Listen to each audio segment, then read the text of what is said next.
Hey y'all, welcome to another cool segment of Interview of the Reader, and I'm here with Richard Dansky. Hey Richard. Hello, how are you doing? Good. Thank you so much for being here. I'm a huge fan, and I know you've got a new book coming out, which I want to talk about too. But to get into the fun stuff, let's talk about my favorite book, Vaporware. Where did you get the idea for that? I got the idea for that in a college dorm room in Rhode Island. I was at Recon, which is basically summer camp for horror writers, Ooh. and was sitting late at night in a dorm room with Douglas Clegg and a few other writers, and possibly a few bottles of alcohol. And we were talking about writing, and Doug said something that made a lot of sense to me, which was when you write a book, you want it to be so that you're the story as much as the book is. And that got me thinking, well, I should write a video game horror novel then. But I was tired of all the cheap, okay, either a monster jumps out of the game and eats people, or somebody falls into a game, gets eaten horror, which was just very, I think, sort of played out even then. And I wanted to draw on my experience as being a game developer. Okay, what's really horrifying about this? What can I bring to the table that somebody who hasn't made games can't? And what I came up with was the horror that we put ourselves through as game developers making these things. I had seen so many people work themselves into nervous breakdowns, destroyed marriages and relationships, physical collapse in many cases, and just there was always the ask of just a little more for the project. We got to do a little more to get over the finish line, and that was the horror of it. What people would be willing to put into it, what parts of themselves they'd be willing to sacrifice to make this thing come to life, and that's where the book came from.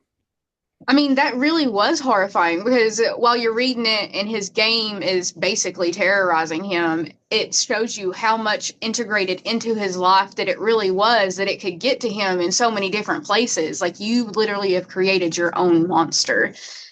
Very much so, yes. And the life that monster has comes from the passion you've put into it, and the love you've put into it, and the inspiration you've put into it, and that everybody you're working with has put into it. How long do you think it took you to write this, like to actually get it all out? That one took longer than usual for me, honestly, because I'll confess it here. I wrote it in first person, and then I said, no, I'll do it in third person. And then I wrote in first person again. I'm like, now third person again. Okay, third person. And it took me literally the four times through to really find it. So yeah, that one took me about a year, which is twice as long as it normally takes me to write a novel. Oh my goodness, You know, that is crazy. Are we ever going to get a sequel or anything like that? Because seriously, and it's funny because I didn't realize how old that book was. I only read it, I don't know, maybe 2 years ago. And I was Mhm. like, oh, this book is old. And I did not realize that. It was just so good. Well, thank you. I'm not going to promise anything, but I have a list of novel projects I'm kind of circling once I finish the edits on my current one. And Vaporware 2 is on there because I think there's a lot to say about where the video game industry is now as opposed to where it was in 2013 when that book came out originally. And with all the layoffs and the shifting train and uh, just the way games have changed so much in the online space and with influencers, and it's a whole other world. And I think it'd be very interesting to take that battered and bruised character from Vaporware and see what he would think much older, much wiser, much sadder, and probably no smarter than he was. That would be absolutely fascinating because really, again, after I realized how old the book was, because when I was reading it, even though I kind of realized it, I didn't really think about it because I was just thinking, oh, real time kind of thing. A video game, I understand, but I can't imagine him in today's video game world. There's so many temptations and it's easier to drive yourself into the ground, it feels like sometimes. Oh my goodness. It's not Crazy. going to go well for him if I write that. Not that I've been thinking about it or sketching plot outlines or anything like that. Absolutely not. Yeah. Okay, so kind of talking about that, how different is it to be a video game writer than it is to be like a book writer? Both of them just sound like a lot to me because I'm terrified of thesis statements. But like, I can't imagine trying to do this. It's just there's so many things that has to go into it. The thing to understand is that if you're writing for games, whether it's video games or tabletop role-playing games, you're writing for something that's interactive. And that's a huge paradigm switch from writing in a linear media like fiction. And I consider myself incredibly lucky in that I get to write in both of those spaces, and I can explore wildly different things by going from one space to the other. But if you're going to write video games, you have to understand that it is not your story. It is the player's story. Like I said, so many times, everybody who's ever told a story about something they did in a video game starts it with the same word, I. And so as the writer, you have to respect that and pull yourself out of the center and cede that space to what I call the player-shaped hole, give the player the primacy, and then they decide what the pacing is and what everything they do and the details of their particular story of playing through the game. And that's a huge paradigm shift from a novel where I tell the characters exactly what to do and when they're going to go there and how long the car ride's going to take and whatever else. And it's just a very, very different way of writing. But it's great, honestly, because I get to play in that sandbox where I'm writing very specific things for a very specific effect with a very specific set of rules and collaborating with artists and sound engineers and animators and level builders. And, it's a totally different experience, but it's a ton of fun. And it builds something that I can't do by myself as a fiction writer. And then I can go upstairs to my office and turn on the spooky music and write, one of my werewolf stories, for example, and absolutely be able to exercise incredibly fine control on the details of that. And that's also a great experience that I'm really proud of and really happy with. And I just have to make sure that I maintain the separation. And I do that physically because I do all my video game work downstairs and all my fiction writing upstairs. And I do that procedurally when I write video game stuff. I don't listen to music. I do certain things differently when I write fiction stuff. I change the lighting. I listen to music. I light a candle. And so maintaining the separation lets me switch back and forth and build sort of a kind of boundary there. So I'm drawing from two different creative wells, I guess. Interesting. Do you think it's a little bit harder to do the video game ones? Because I know when you're writing a book, there's a certain level of real life lore you got to pay attention to so you don't jerk the reader out of the story. But it seems like you would have so much more you would have to pay attention to and look back on when it comes to doing a video game one to make sure you're not throwing something in there wrench wise, I guess. It's harder and it's easier at the same time. It's harder in that you are not writing and it is the thing. You are waiting for other people upstream from you to do stuff like level design and mission design and build spaces and things like that. And you have people waiting for you downstream, like the audio department and the voice actors and localization. And so you're part of a big machine, big process, and you're just one tiny wheel in it that has to mesh with everybody else. So if I'm writing a video game and I want to change a line, I'm not just changing a line. I'm changing a line, which is also going to incorporate a voice director, a voice actor, an audio engineer, somebody in the audio department to integrate it into the game, somebody in the scripting team to integrate it into the level, localization that has to translate the new line, production to make sure that everything gets arranged, to make sure that line gets recorded, animation to make sure that the mouth moves properly for that line when it gets. I think, digging down, it's like 18 people somehow get touched if I change one line of dialogue late in the game. And so it's a different way of thinking about writing. It's a different process. At the same time, you have very specific ways you can and should write. I'm not writing giant 20-minute speeches for a video game because nobody wants to listen to that. People want to play. I don't have to write long descriptive passages for a video game because, hey, there's an art department. That's what they do. And so you take the good with the bad, and not even the bad. You take the benefits with the restrictions, and you adjust yourself to writing as well as you can in that space. That's pretty cool. It's almost kind of like creating a choose your own adventure situation because, the player's got a couple of choices to pick through. That'd be interesting. It really is interesting. It's a lot of fun. And it's more than just a couple of choices. I mean, at any given moment, even if you're writing for the railiest of rail shooters, at any given moment, the player can stand up, squat down, lay down, and crawl forward, go left, go right, reload, switch weapons, throw a grenade, turn around, go look at this, go look at that, go hide behind a rock. A million different choices anyone can make at any given second.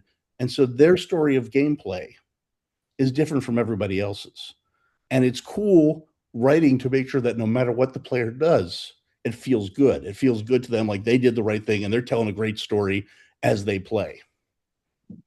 That is an aspect I had not thought about in this. And I play video games and I never really thought about that in the dialogue. So, wow.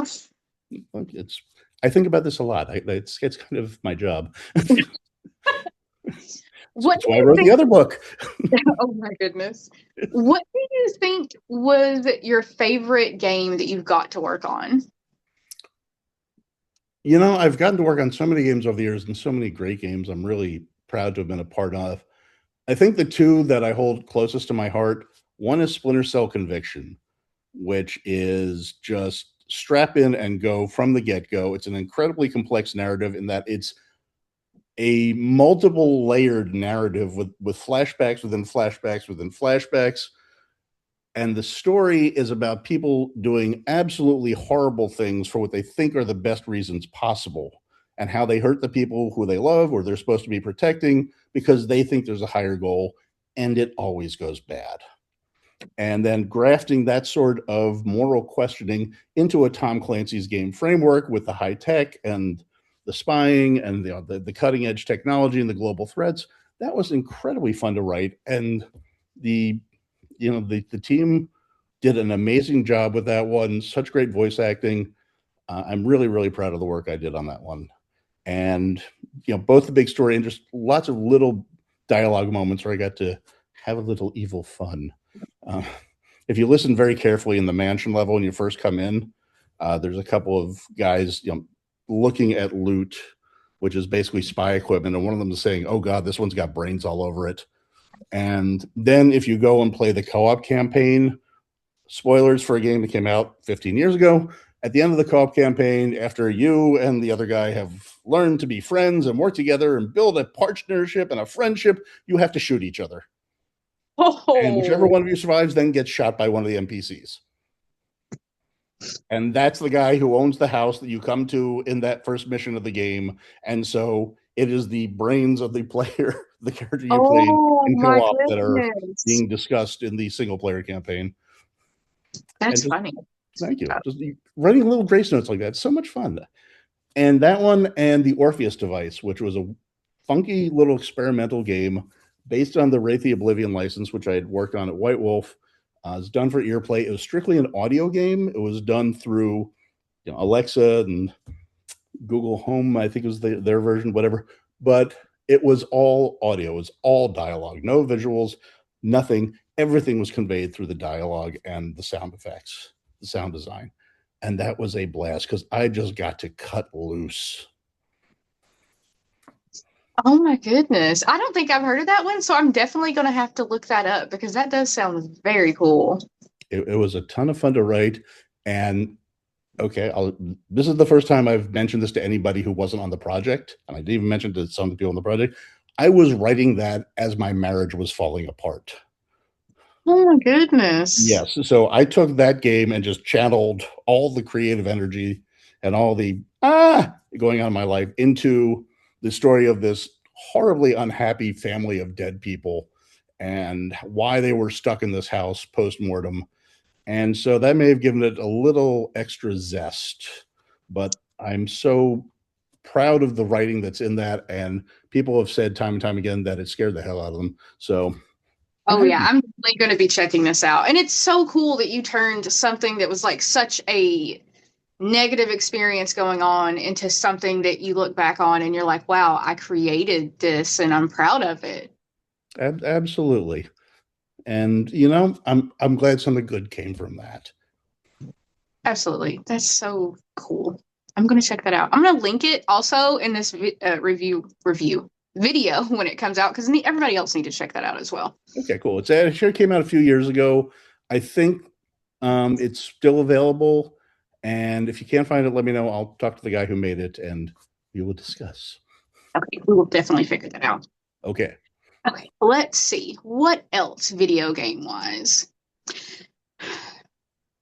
I'm trying to think about, like, in my head how this works. Is it more of a thing where you're in a room, cubicles, like with a bunch of people writing this out, or is it more of like a solitary job when you're writing for video games? Like, I know you're with other people, but are you actually with other people? That's one of the great evolutions of the industry, actually. When I started in video games in 99, your job was game designer, and oh yeah, you got to do the writing too because it's made of words, and the design documents are also made of words, and go. Um, and we have gotten to the point where people said maybe a dedicated writer is a good idea as these games get bigger.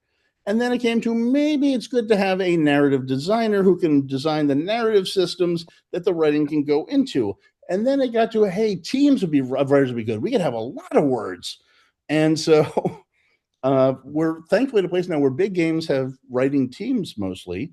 And even if you're not in the same place, you're collaborating constantly online. You're doing meetings back and forth, calls back and forth. One of my best experiences in the industry, honestly, was when I was the lead writer on The Division. And we had a writing team that was split between Sweden, England, North Carolina, and the West Coast. And so Sweden would start the ball rolling and kick it over to England, kick it to me, kick it to Seattle. And we'd just basically keep the thing rolling 24/7. Well, okay, 24/5, but sometimes 24/7. But it's working in a creative team like that can be fantastic. Bouncing stuff off people. One of the big issues when I first really started getting into writing and when I helped found the IGDA Game Writing SIG was that writers were incredibly isolated. You didn't have anybody else on the team you could talk to about your craft. Nobody else spoke your language professionally. Nobody could give you good feedback because it wasn't what they were trained to look for. And so building this video game writers organization built connections that people didn't dream could exist and which were desperately needed, but which didn't have any opportunity to be made until then. Interesting. And it's interesting that it evolved because I imagine having to do this as like a one person team would be insane, and you're also actually trying to also do the game as well. And now looking at it now, you have whole teams. Do you end up working with like similar people over and over again, or is it a lot of different people in the industry popping up? Does that make sense? Yeah. I'm lucky in that occasionally I get to work with people that I've worked with before. You know, if I'm working on a team and they say, hey, we need a writer, can you recommend someone? I can say, this person did great work, bring them in. And so I've been very lucky to have worked multiple times with some folks who are absolutely great and incredibly talented. And so that's a lot of fun. The thing to understand is that, you know, as you're working on a writing team, again, you're constantly working in conjunction with all the other teams. We can't just sit there and write our words and then hand them off and expect everybody to do that. That's not how it works. We need to constantly be passing stuff around and sharing. And if Art says we can't do that, okay, we make a change. I call it Dansky's first law of game writing. Words are always the easiest fixed until they're suddenly the most expensive. And so, okay, you talk to engineering, they're like, nope, we can't have that many characters talking in a single scene. You go back and rewrite the scene. At the same time, you write a character, you go to Art, say, hey, here's the character description and here's something about them. Could you put something into the character model that reflects this? And that sort of collaboration is absolutely great. It's tons of fun. Well, it does sound fun. And it sounds a lot less isolated than I thought, because in my head, I'm just thinking you're probably sitting by yourself writing your lines, which makes no sense. But well, I mean, I am in that I work remotely and I am sitting by myself writing my lines, but I'm constantly checking with people. And before I start writing, I have a lot of conversations as to what I should write and what people need me to write. And I make sure I bounce stuff off people to make sure I'm writing the right thing. And if I need to course correct, I course correct. The notion of the writer just sort of sitting in the dark room with the one light bulb swinging from a cord going back and forth and sleeves rolled up in a bottle of unidentified brown liquid on the table. That's a wonderful metaphor for the noir writer of the 40s. We're not there now. And unfortunately, there's a lot of people who believe that myth, and it's completely not true. And one of the things you have to do these days, honestly, as a game writer, is break down that myth and break down those walls and break down the idea that, writers just want to go off and write and not do anything else and not talk to anybody. And one of the things I constantly do when I'm on a team, and particularly if I'm in a leadership role, is I reach out to other departments who are engineering, audio, say, hey, here's this cool thing we're doing. You want to know about it? And share. With team meetings, when I was in a leadership role, I would steal 5 minutes out of every team meeting and we'd do story time. And I'd put on a silly hat and then I'd tell the entire team part of the story of the game to show what we were doing and share it and get them excited and maybe get to spark some ideas with them that they could bring to us or they could do in their own discipline. And on the one hand, it broke down that notion that writers were unapproachable and didn't want to talk to anybody. And at the same time, it helped inspire other people and build team cohesion and make for cooler, better stuff. Oh, yeah, absolutely. I love that. And I haven't read it, but I know you wrote a book that's kind of about this. So tell us a little bit about that. Okay. The Video Game Writer's Guide to Surviving an Industry That Hates You. The working title was McDonald's French Fries because it was kind of salty. But it is a book about how to survive the day-to-day as a working game writer. There's a ton of stuff out there, much of it excellent, about how you write for video games. How do you do dialogue? How do you do cutscenes? How do you, just how do you put the words there? But one of the things I'd noticed, and this is something that I found more and more of as I got more and more senior in the industry and mentored people and went to GDC and kept on talking to the next generation of game writers, is that nobody had any idea how to do the job day to day. We all had to discover the same things for ourselves over and over again. There's a million reinvented wheels just sitting out back in the parking lot from people making the same mistakes and finding the same solutions or not finding solutions and burning out and fading away. And I thought, okay, I've been doing this a long time. I've learned a few things. I have the body of knowledge on how to survive because, well, I've survived. And I would like to share that. And I don't think it's a definitive document, but I think it's an important shared body of knowledge of techniques and approaches. It lays out the things that I think are important to do the job, to be able to write well, to do all the stuff that they don't teach you in the creative writing classes about how to interface with other departments, about how to build a feedback loop, how to give feedback, how to take feedback, about how to talk to your producer, how to build a schedule, what you should be doing in the recording studio, all the stuff that you need to know to survive day to day. That's the less glamorous, less sexy side of things, but which is absolutely vital, because if you don't talk to your producer and get a good schedule, you're not going to be able to write well. If you don't have a good relationship with audio, then there's a strong chance that when your lines get recorded, they're going to sound very strange to you. And so that's why I wrote this book. And the title is a little bit inflammatory, but it's deliberately so because I honestly believe it's true. The industry does kind of hate writers. And I'm not saying the people in the industry by and large hate writers. I've worked with literally thousands of game developers over the years, and most of them have been absolutely amazing people and great to work with and exciting and fun and cool. And I love you all. Well, most of you. The thing is, the industry is set up that writing sort of came late to the game, and so it's regarded with suspicion because it wasn't there in the garage at the beginning. And it's a discipline that you can't really quantify. I mean, either a feature works or it doesn't work. So, if you can pull the trigger and go poo, poo, poo, yeah, the gun works or it doesn't work. And you have a very clear metric. Writing, it's a lot of, I don't know, sometimes. And also, everybody thinks they can do it, which is not the case. Everybody can maybe type an email or communicate, but writing on a professional level as opposed to a conversational level is the difference between preparing, Michelin level cuisine, or at least professional level cuisine, and a grilled cheese sandwich. Nothing against Oh, the grilled cheese sandwich. I love grilled cheese, but it's not technically difficult. also, if I'm paying for a Michelin star dinner, I want that instead of the grilled cheese. I mean, I've had some truly amazing grilled cheese over the years, but there's a place in Carborough near where I live that is a cheese bar called Wedgwood. And yeah, they get a little bit more of my time than maybe is healthy for me. Sounds good, though. But this book is so cool because I am one of those people that get like terrible anxiety before I do something new for the first time or have to ask questions or something. And I can't imagine being able to find this and being like, oh, okay, well, here's somebody else's experience. At least gives me like an idea of what I got to look out for and what I need to look for and things that I would maybe not have paid attention to and could really throw a wrench into things. So very cool. Well, thank you. Yeah, and again, I don't think it's definitive. I think it's a starting point. Take these techniques, they work for me, apply them to your situation, modify them as you need to, share what works for you, pass the knowledge on, build the common knowledge base. Let's stop reinventing the wheel and running into the same brick walls, each of us in our own place. Oh, okay, last video game related question.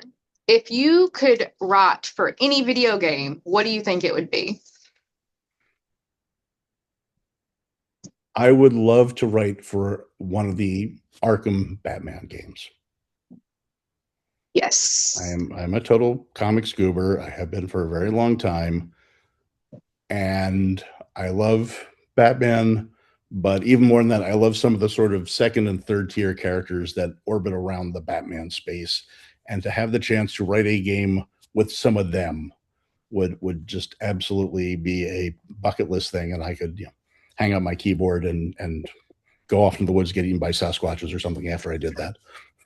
Something cooler than writing that, of course. You have to have your death be really cool at that point. But no, that would be so cool. And I have seen the Arkham video games. Haven't played them in forever, but I can't imagine getting some of the not so known characters brought in because you see the same ones over and over and over again. But that would be cool. Every time somebody I know goes to work on a DC game, I tell them the same thing. Hey, if you have the Vic Sage version of the question in your game, I will write it for you. You don't need to credit me. You don't need to pay me. I just want to write a line of Vic Sage dialogue. That would be cool too. Mm-hmm. Wow. I love the hat on the question. Okay. Let's go back to book writing. Who do you think, or do you attribute any like actual books that you read when you were younger that made you think, I would love to be an author, or authors, honestly? The easy and obvious answer is Ray Bradbury. In third grade, I got chickenpox, and up to that point, I read only nonfiction books largely about dinosaurs and meteorological catastrophes. I knew more about tornadoes than any third grader should, and I definitely knew more about Pachycephalosaurus than any third grader should. And I got chickenpox, and my mother decided it was time for me to read fiction. So she cleared all my dinosaur books out of the room and left me with Chronicles of Narnia. And I'm like, okay, I must read. And I read those. And when I read those, she said, okay, now try this. And she gave me The Halloween Tree by Ray Bradbury. And that was it. That was the book that changed my life. And it's a deceptively simple book. It's a kid's book about a bunch of friends on Halloween, and the leader of their little pack is sick. But at the same time, they have to go on a quest through Halloween, through time, to save him. And their guide is none other than Carapace Clavicle Moundshroud, played in the movie by Leonard Nimoy, of all people. And he is very much death himself. But it is a delightful book. It's told in best Bradbury fashion, but it's also about the why of what we do. And on at the surface level, it's a kid's book, but deep down, it's like, why do we like horror? Why do we like scary stories? Why do we like to dress up for Halloween? And it's all those wonderful answers that gave a kid, me, who was suffering from horrible nightmares, honestly, a way to go forward and take something that had terrified me and turn it into something that I loved. Wow, that is so cool. Thank you. And I got to meet Mr. Bradbury once, which was just a hard stopping moment. He was very kind. I also made the mistake of calling his house once on the advice of a writer friend of mine who was known for giving very bad advice. Fortunately, he wasn't home, but oh my goodness. Yes. I don't know if I would ever be able to dial the numbers. I would probably throw up. So I was young and full of vim and vigor and belief in writing, and I did not know any better. And oh my God, I wanted to crawl under my desk and die after that. Oh my goodness. It's crazy. It's funny though. Mhm. When did you think that this would actually be a career that you would want to do versus I just want to write, if that makes sense? Going into college and grad school, I thought I was going to be a professor. And specifically, I thought I was going to be the weird literature professor who had the last job at the end of the department teaching at a school in some state that had at least one right angle to it. And I would teach Gothic literature, and then I would sneak in some other stuff, but I would be the weird guy. And that ended up not panning out for me through a variety of circumstances, not the least which is that educational testing service sent my GRE scores to the wrong schools when I was applying for PhD programs, but Oh my that's another goodness. story. But I found myself working at an executive outplacement firm of all things on their computers in the early 90s. And Jennifer Hartshorn, who had been someone that I'd been involved with in college, and we'd LARP together and role played together, had gone to work for White Wolf, and she said, "Hey, you ran these games, all these games. You want to write for me? I need someone to do some writing." And that was the life preserver that she threw me. To then, the only publishing that I'd done was I wrote some uh, academic papers for a couple of credited journals, which were awesome to write, but you know how much those pay? Zero.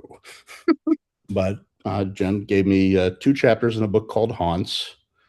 And I remember writing the first one of those chapters out longhand in the basement of a church in suburban Boston in the middle of summer while I was proctoring a fake SAT in a classroom with chairs designed for 8-year-olds.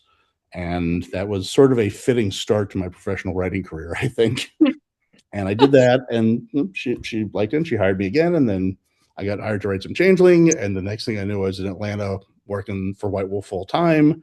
And then that turned into a vampire novel, which turned into 3 Exalted novels, which turned into me writing my own stuff and writing video games. And it's been an incredibly fun ride, and I never could have predicted it, and I never would have thought it could have happened to me. And I remain incredibly thankful for all the folks along the way who have offered me opportunities and offered me help.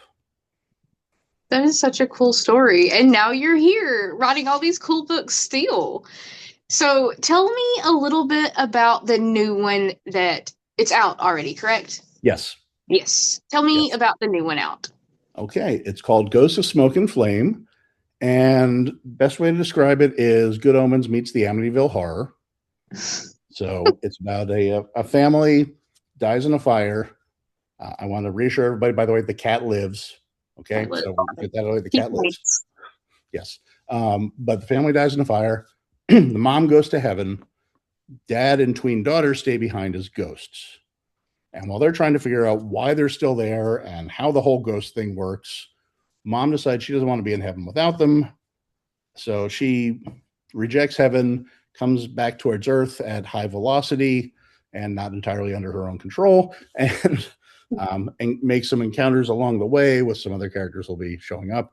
And meanwhile, both heaven and hell have gotten involved in the family's ultimate fate. And there are wacky hijinks. There's a lovesick angel named Mr. Buttons. There's a demonic cell phone. There is the possibly psychic cat. And it was a real departure for me to write it, because normally I write very small cast books that are very heavily introspective, and it's one character's personal demons basically being made manifest. And this was a bigger cast, and it was a lot more fun, a lot lighter in tone in a lot of places. It has some big action pieces, some big set pieces that I hadn't really written into my novels before. I just wanted to do something different, tell a different kind of story, and I had a ton of fun with it. Where did your inspiration come from it? Well, I like writing ghost stories. I did the Wraith thing at White Wolf for many years, and three of my original novels are, basically non-traditional ghost stories. In Vaporware, it's the ghost of a video game. In Ghost of a Marriage, it's ghosts, but they're not ghosts of the dead. The only really traditional ghost story I did was Firefly Rain. So I thought, okay, ghosts, but they're not very good at it. What does that mean? And it still plays with the themes of unfinished business and taking burdens onto yourself that maybe you shouldn't. But ultimately, the book's about redemption and understanding who you are and what you have done versus why you want to think poorly of yourself, or maybe having done things that you shouldn't think poorly about. I'm definitely going to have to check this out. It's available on your website, isn't it? You can get it in my online store or through the Zon. Absolutely perfect. I'll be checking that out after we get off this interview. The cover of it is actually what has caught my eye a couple of times. Do you get to come up with your own cover art? Are you involved in that part, or how does it work with that one specifically, This I was guess? a self-published book, and I reached out to Matthew Dow Smith, who's a friend of mine, incredibly talented writer and comics artist. He's worked on Supernatural, he's worked on Doctor Who comics, he's worked on some DC stuff. He is just an amazingly talented artist. And I said, I want you to do the cover for this book. And we talked about it, and I sent him the manuscript. And he said, Rich, I don't do the hyper detailed, realistic stuff. I said, no, I know exactly what you do, and I want you. Yes. And we had a little talk about what I wanted for the cover and how he would frame it. And I said, okay, the important things are the house and the daughter. And he knocked it out of the park. And I sent him visual reference on, expensive single family homes in the Raleigh area, which is really the only thing I need to send him. And great first draft. The only thing I think I asked for on top of that was the lightning bolts in the background, because one of the characters is affiliated with lightning. And I wanted that touch there that people go, huh. And then we talked about the color, and I said, look, all of my novels are blue. Can we not do blue? And what I asked him for actually was, I said, can we, it's fire, it's smoke, it's flame. Can we get some sort of a burnt, ominous orange to make it really stand out? And I referenced one of the old Dark Tower comics, actually, the adaptation of Stephen King novels. And he knew exactly what I was talking about and which comic book I was talking about and which cover I was talking about. And he made magic.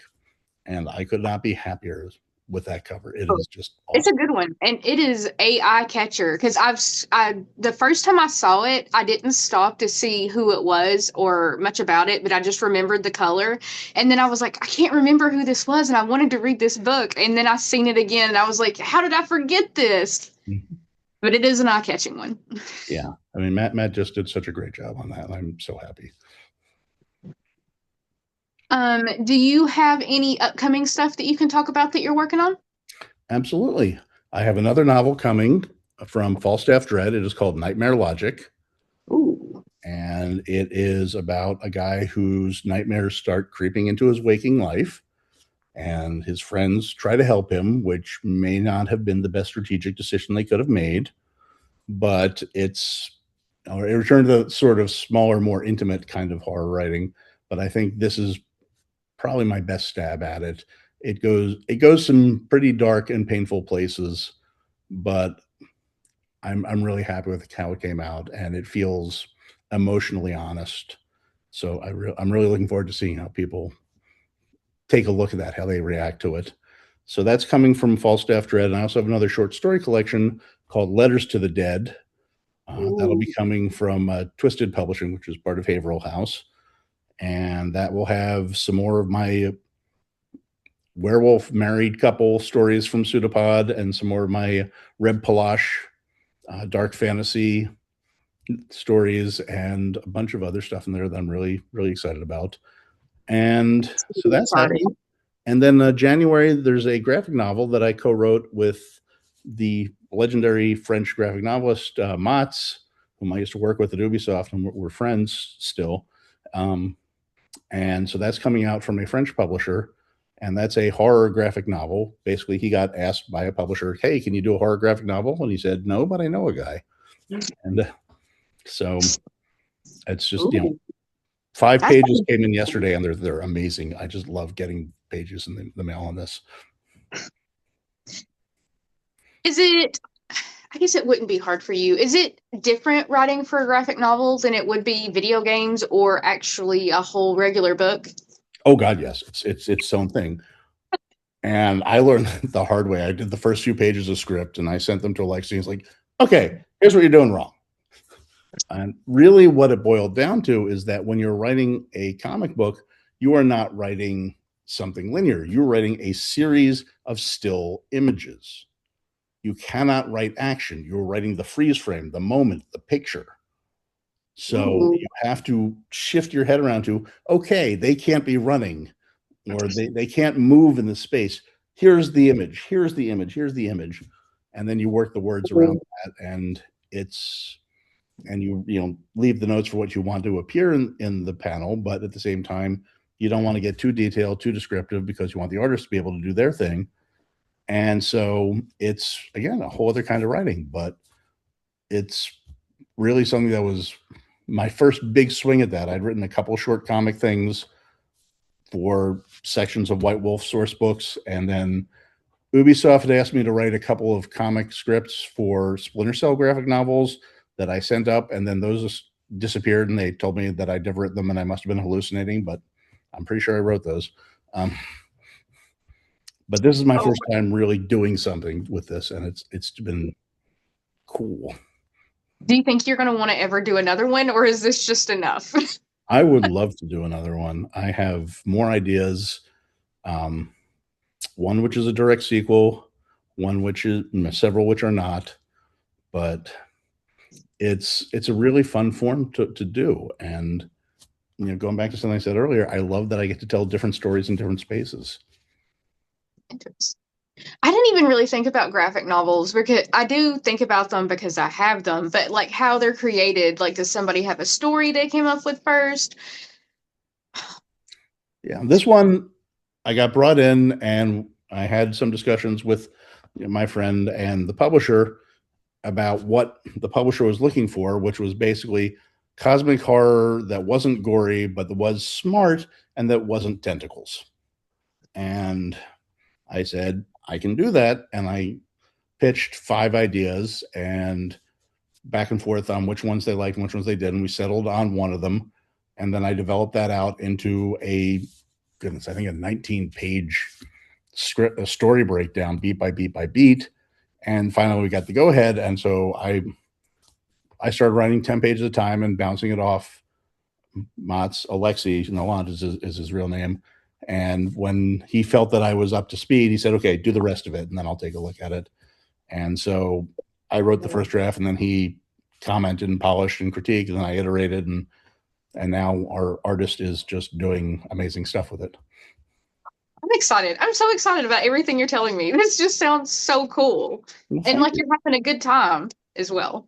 Yeah, I'm so lucky I get to do this. It makes me so happy to be able to sit down and be creative in different ways. And this is, you know, when I got out of grad school and I worked in that executive outplacement office, and I was sitting at a desk and locked in 9 to 5, and I literally had to get a $20 a week dry cleaning pay adjustment from my boss because I was spending so much time on the floor on my back messing with cables and whatnot.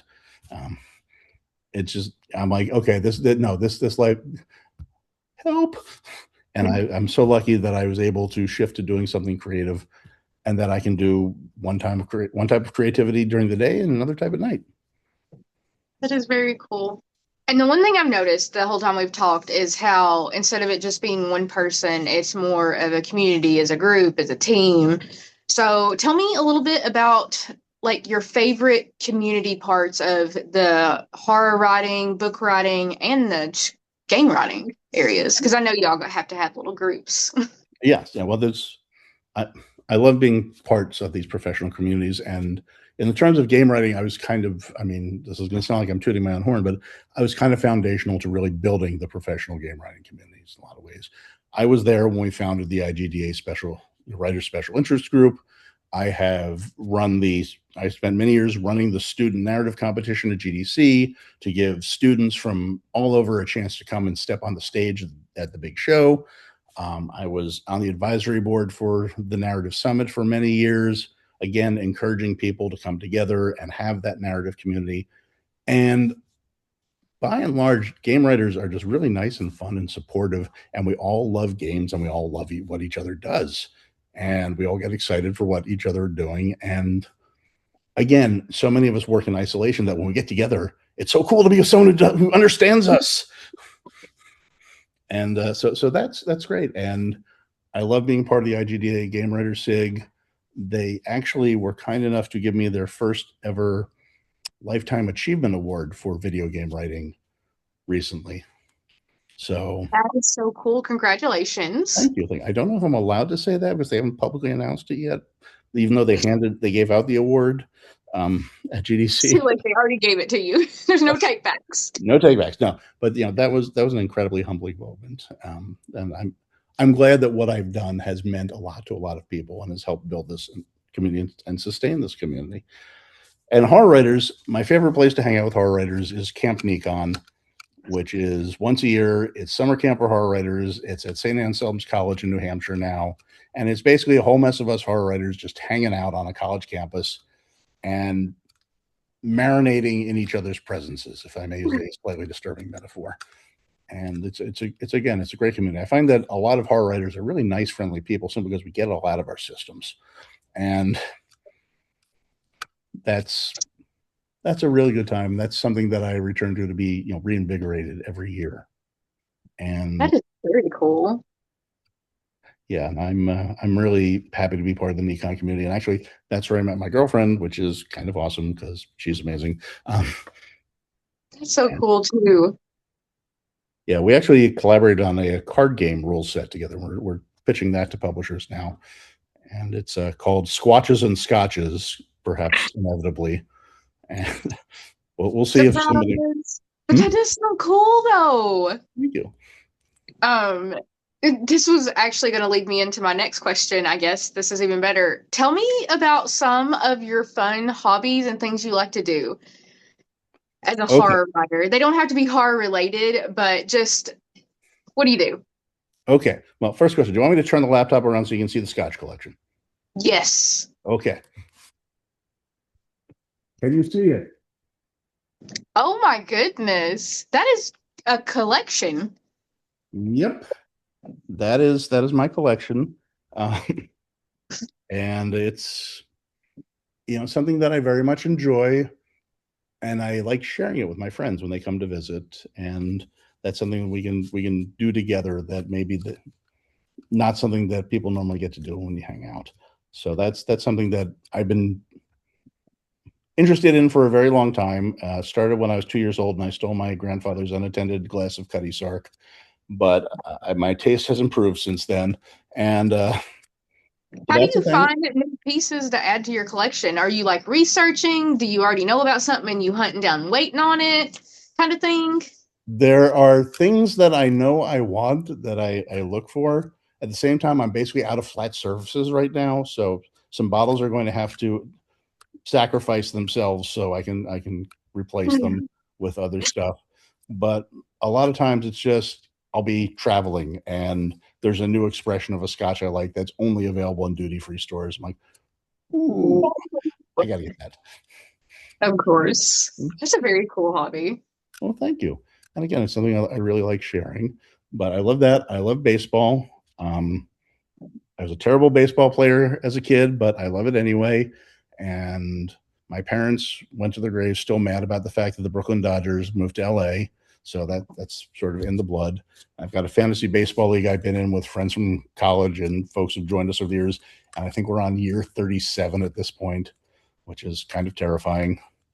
So there's that. And I love progressive rock. I just went on a progressive rock cruise, which was, a boat full of gherkin-shaped men like me with Rush t-shirts and beards and a whole lot of alcohol. And it was amazing. I think I saw 32 concerts over like 5 days. That's so many. Themed cruises always sound so cool to me, especially if it's a theme that I like. So I can't imagine being on a cruise, which is already fun to begin with, but it's just all the music that you like and these cool bands that you get to see. That sounds so fun. It really was. And of course, everybody there is there for the same reason. And you always have something to talk about. I think like 80% of my conversations start with the words, nice t shirt. And because everybody's wearing their finery from all the concerts they've been to over the years. And the musicians, of course, are wandering around the ship as well. So I got to meet 3/5 of the band Marillion, who were like my favorite band for 20 years solid. They're still Oh, still up there, but they were my favorite, my stone cold favorite for a very long time.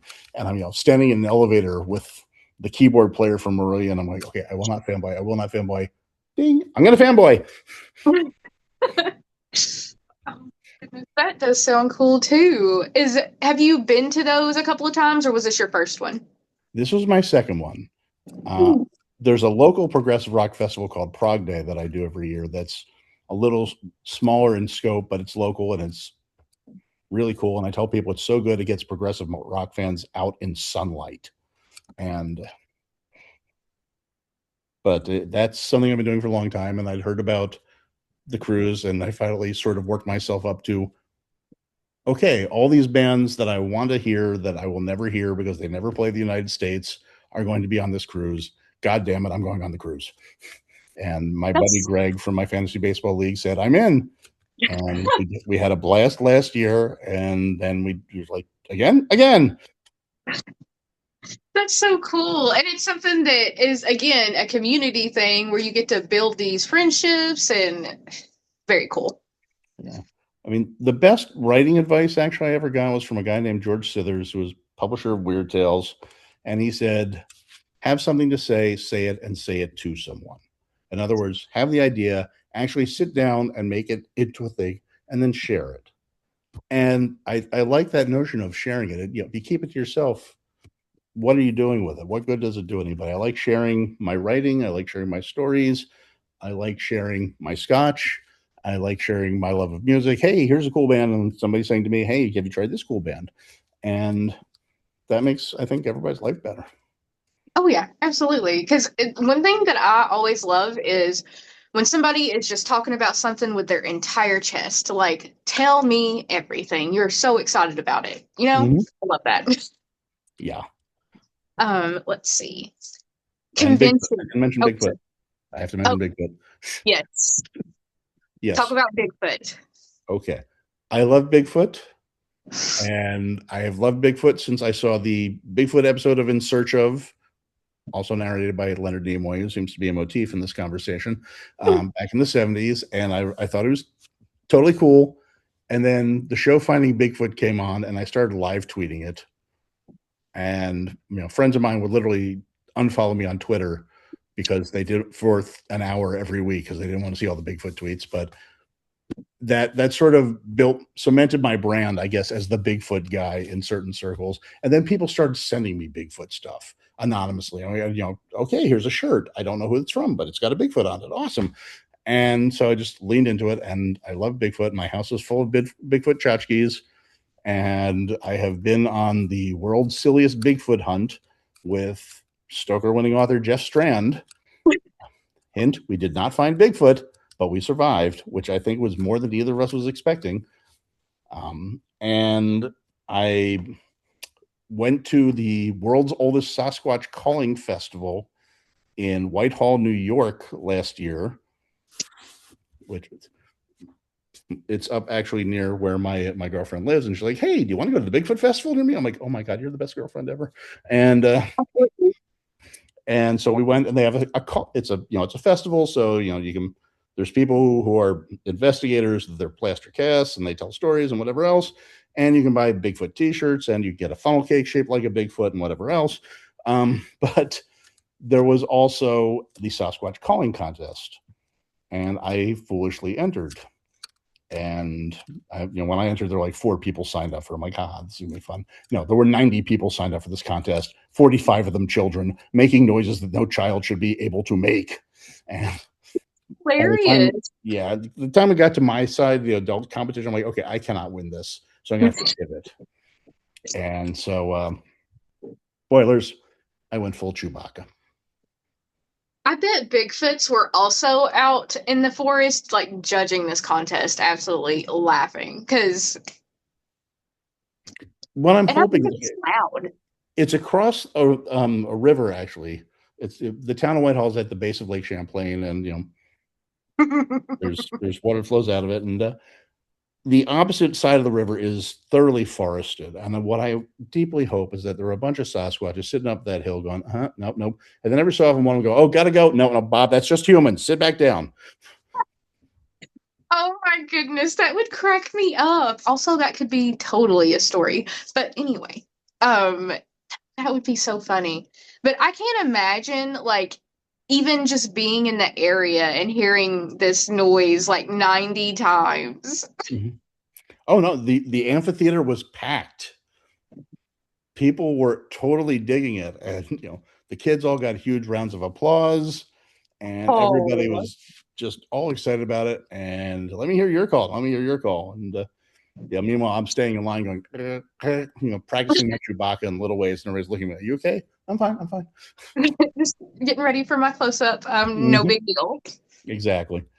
And That sounds like such a fun thing to do too. And I'm glad everybody in your community that you've built for yourself is like all in for it too. thank you. I mean, I admit I curate this stuff pretty hard, and it's as some it's for my sake because I don't want to deal with jerks, but also if I'm bringing somebody into a community, I don't want them to have to deal with a jerk. If someone behaves in a way that's harmful or hurtful to others, I don't want them around, and so I try and make sure that the folks I hang with are all positive for each other. It's cool too. Thank you. Let's see.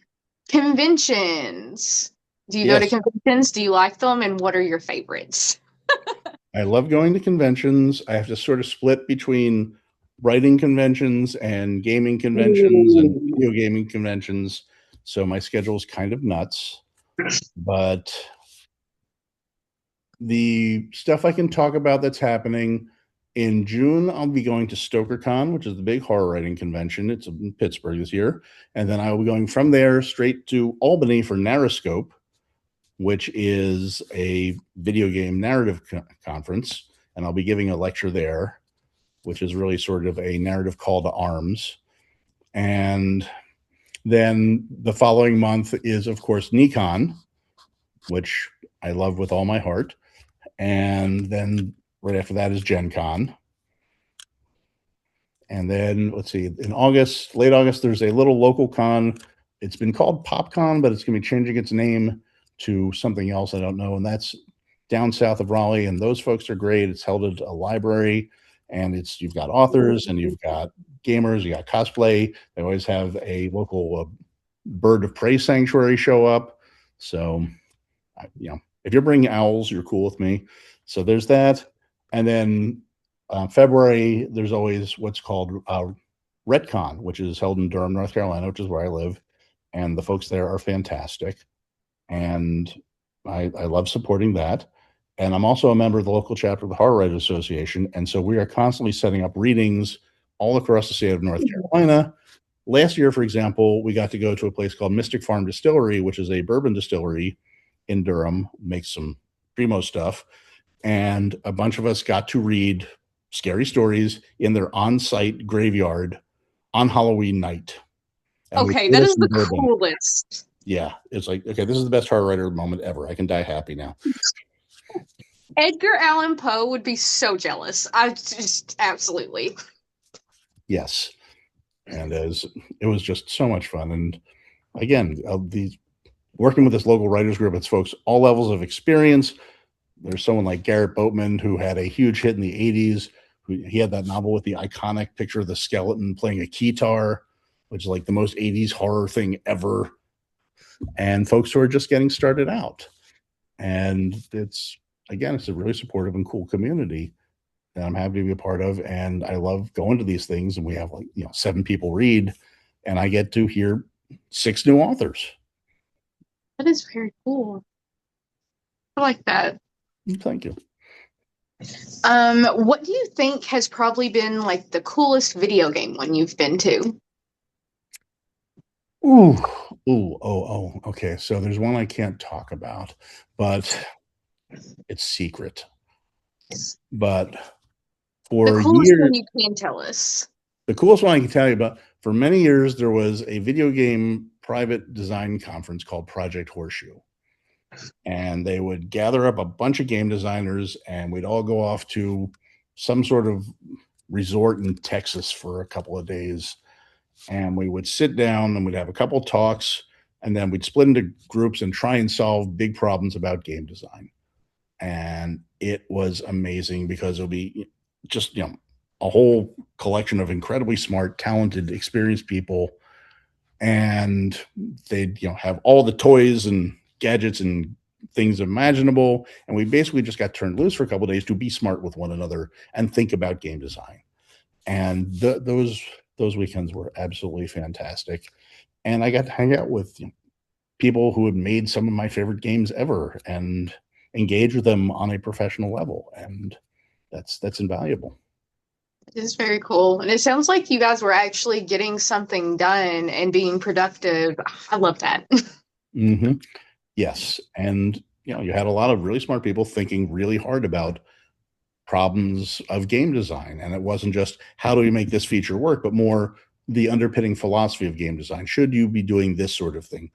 Is this a feature that should be explored? Is this a concept that should or should not be put into games? I remember, there's the big uproar over a designer, I think it was Jen Hepler, saying that, there are times when the combat was too hard for her in a game and she wanted to just skip through and get to the next bit of story. And that, of course, caused online uproar. And that was something that we had a lot of really thoughtful discussion about. Interesting. Mm-hmm. That's cool. And a cool, convention type situation to be setting up. I love it when you actually hear about people that are trying to figure out things, handle problems that pop up and creep up, things like that. It's nice to see a community. Mm-hmm. Yeah.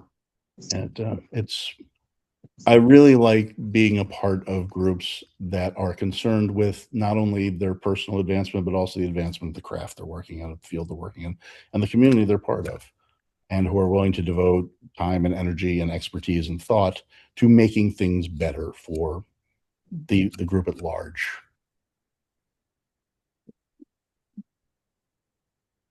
I think my last question, of course, is going to be, what wisdom do you think you would pass down to anybody that is looking to either get into game writing or book writing, for that matter? I know those two totally different, probably, things that you're going to tell them, but... Yeah. Well, there's a certain philosophical underpinning for both of them, which is, to quote my dear departed friend, Jim Moore, the ABCs of writing are ass belongs in chair. And it's humorous, but at the same time, there's a truth there, which is that if you want to do this, you do this. And there's no shortcuts. The way you get better at it is by doing it, but it is incredibly rewarding to get good at it. Do it all the time. Do it so you get better at it. Do it so you can feel yourself getting better. It doesn't matter if you write 5 words one day or 500 or 5,000. It doesn't matter if you keep them or throw them out. The fact is you put words down and you got better at it. And soon you will have stuff that you are happy to share with other people. And you can give them something that they have never seen before because it came from you and your experience and your thoughts and everything else. And it's hard. There are no shortcuts in this business. There are a whole lot of doors that can get slammed in your faces. There's a whole lot of obstacles. There's some bad actors and there's some people who just, for whatever reason, sometimes stuff happens. But it's worth doing it as long as it makes you happy to keep doing it, as long as you see good for yourself in doing it. I'm not one of those people who advocates, everybody should write. No, everybody should absolutely not write. If it doesn't make you happy, and if you're banging your head against the keyboard and you're miserable doing it, go do something else. Try pottery. Pottery's awesome. Learn how to cook. If you're going to be miserable, you might as well just do any job. Pickleball. Yeah. And just, if you're not getting something from it, I don't think you should be putting that much investment of yourself into it. And that's not to say that, if you're a bad writer, don't do it. I'm saying if it's not something that speaks to you as an experience and that is rewarding, go somewhere else. But if it is rewarding to you, if this is something you want to do, if this is something where you want to look at your work and at the end product and say, I did this and I want to share it with people, then keep at it. And, you make games. Your first game's going to be terrible. Everybody's first game is terrible. That's fine. Your first book's going to be terrible. Everybody's first book is terrible. That's fine. Don't stop. Get better at it. Say, what can I learn from this? What are the good parts that I can take forward? And keep going and keep going and keep going. And at the end, and I don't even want to say at the end because there is no end. If this is something you do, it's something you keep doing. You have a body of work that you're proud of and that has given other people joy. I think that's very good advice. Also, adverbs are of the devil and don't use them. Also very